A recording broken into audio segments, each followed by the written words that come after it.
एकदमै यो पारिवारिक माहौल बन्दैछ। आशाले आफ्नो आमा भेटिन्। हजुरको को हुनुहुन्छ उहाँ? मेरो दिदी भनेपछि उनको ठुलो मम्मी यता मामाको छोरा दाइ हुनुहुन्छ यता। हिजो हामी घर गएको थियौँ। हजुरको भाइ होइन त? आफ्नै भाइ? ए है आराम हजुर एकदम ल। अब माला लाएर उहाँलाई सम्मान गर्छ।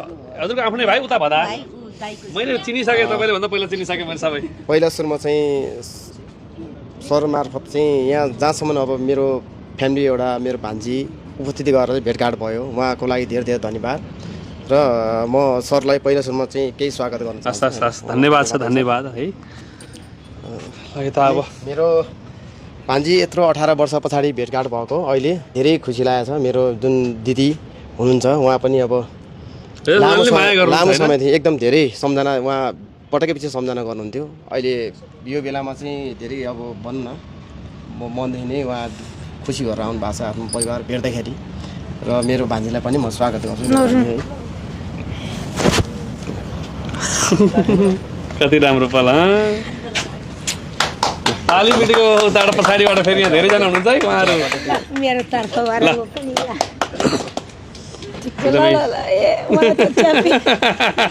मायाले च्याप्या नि। ठिक छ होइन, ठिक छ। अब थ्याङ्क म चाहिँ सबैलाई, अब हाम्रो अडियन्स जति नै हुनुहुन्छ होइन, हाम्रो भ्युवर्सहरू सबै परिवार सबैजना चाहिँ मेरो फ्यामिली हो तपाईँहरू चाहिँ।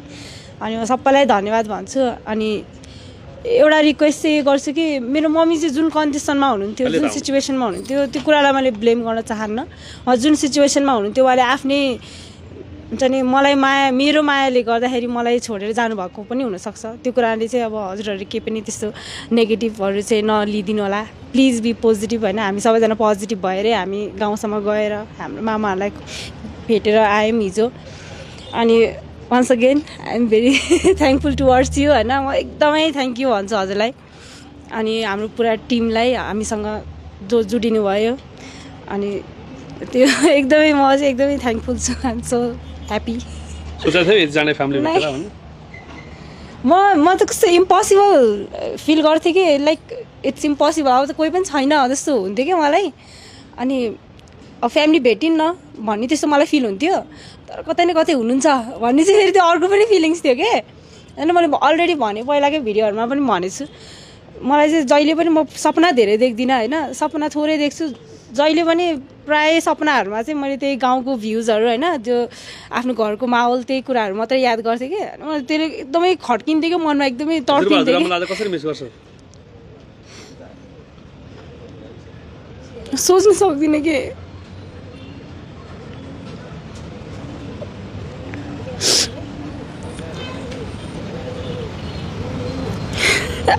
आज मैले त्यो मैले हजुरबा र हजुरमा मलाई नसम्झेको भयो होइन।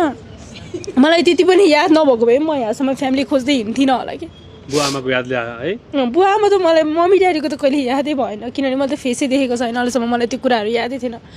तर हजुरबा र हजुरआमा इफ अहिलेसम्म स्टिल लाइभ हुनुभएको भए म चाहिँ एकदमै म सोच्थेँ कि मेरो हजुरबा र हजुरआमालाई भेट्यो भने चाहिँ म एकदमै रुन्छु होला भनेरै भन्थेँ कि एभ्री टाइम जसलाई पनि कि मेरो साथीहरूलाई पनि मेरो जति नै चिनेको मान्छेहरू छ सबैलाई भन्थेँ कि मैले बसेको त्यति मात्रै याद आउँथ्यो कि त्यही भएर माया गर्नुहुन्छ अति नै धेरै माया गर्नुहुन्थ्यो। मलाई त्यो याद छ कि हजुरआमाको पछाडि फुत्रु हिँडेकोहरू अनि हजुरबालाई हेरेर हुर्केको मान्छे होइन।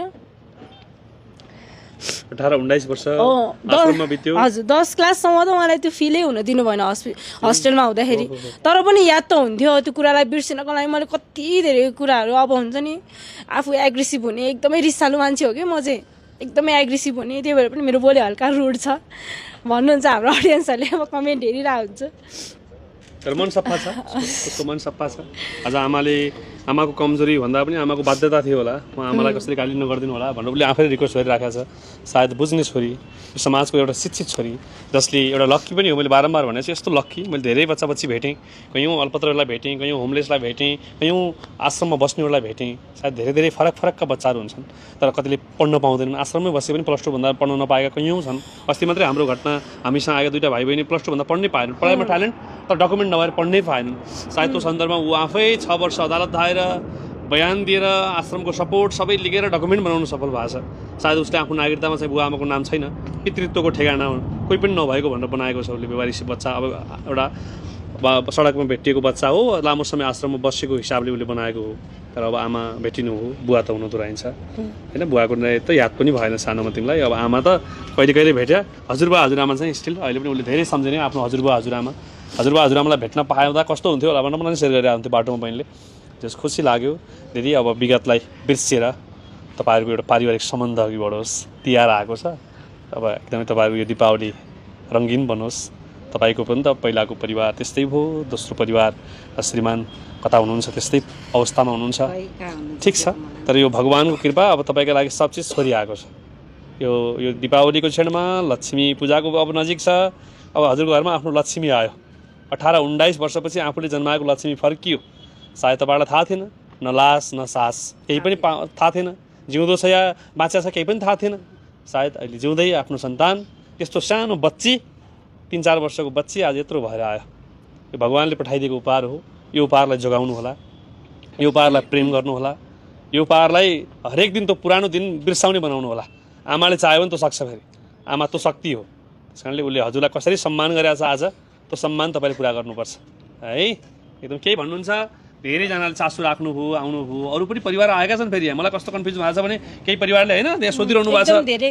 अब सबैजनाले आशाको मम्मी चाहिँ हेर्न मन लागेको छ, सबैले त्यही भन्नुभयो क्या। एकछिन अघि लाइभ बसेको थियो टिकटकमा पनि, एकदमै धेरैजना आउनुभएको थियो अनि सबैजनाले बधाई दिनुभएको थियो। अनि एकदमै धेरै एकदम मम्मीलाई चाहिँ हेर्न मन छ, अरू कसैलाई नभए पनि मम्मीलाई चाहिँ हेर्न मन छ, त्यति भन्नुभयो कि सबैजना। मेलम्चीतिर कुनै कनेक्सन त छैन नि? सोधेको मैले, किनकि मिडियामा हिजो आएको विषय उहाँहरूले चाहिँ मेलम्चीमा नि कोही छ भने अब भिडियो आइसकेपछि त अफकोर्स अब सबैजनाको समाज त उहाँहरूले पनि हिजो हामीलाई घरमा स्वागत गरेर खाना खुवाएर अबिर टिका लगाइदिएर माला लगाइदिएर फेरि नाम पनि मिल्ने आशा होइन, आमाको नाम पनि मै मिल्ने फेरि त्यहाँ पनि हेर्नुहोस् त्यो घटना आएको छ। साथ बिचमा तपाईँहरूलाई भेट्न पनि आउनुहुन्छ होला उहाँहरू, हामी आउँछौँ भन्नुभएको छ कि। उहाँहरूलाई थोरै डाउट लाएर त्यो विषयमा नि उहाँहरूसँग पनि सम्पर्क गरेर कुरा गर्नु होला होइन। अब हजुरलाई देखेपछि त्यो क्लियर पनि हुनसक्छ। फेरि अनुहार त एउटै हुँदैन, मतलब अनुहार त एउटै हुँदैन नि त। उनीहरूले सोचेको एउटै भने छन्, अनुहार देखिसकेपछि चाहिँ अफकोर्स थाहा हुन्छ। के भन्नुहुन्छ सबैजनालाई?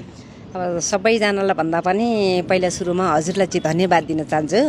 म एउटा दुःखी भएर बसेँ कि आमालाई आज खुसी ल्याइदिनुकोमा धेरै धेरै धन्यवाद दिन्छु हजुरलाई। र आज मेरो छोरी भेटेकी छु, मेरो छाती पनि ठुलो भएर फुलेको छ होइन।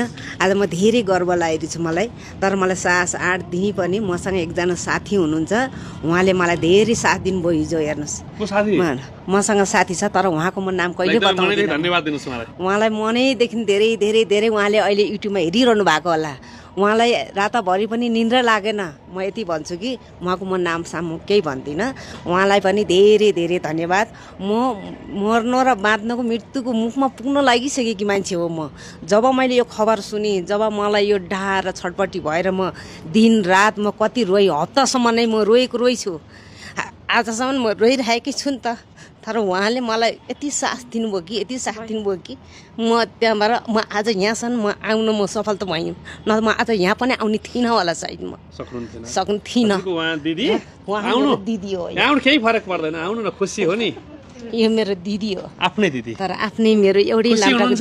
खुसी छु, छोरी भेट भयो, खुसी छु म त। मेरो छोरी र यसको छोरी 9 दिनको फरकको हो कि।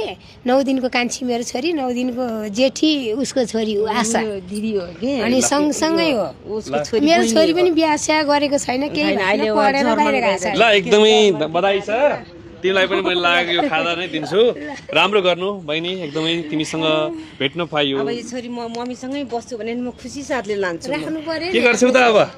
बिस्तारै उसले सोध्छ, उसले काम गरिरहेको ठाउँ पनि छ, अहिले ड्युटी जानुपर्ने छ। यो अब तपाईँहरूको जिम्मा?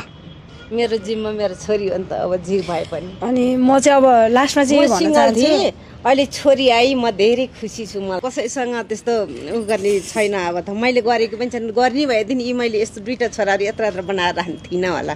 मलाई बिहा होइन, हजुर मान हुनुहुन्छ, म बुझाएको छु, एकदमै सम्मान। थ्याङ्क यू है, थ्याङ्क यू।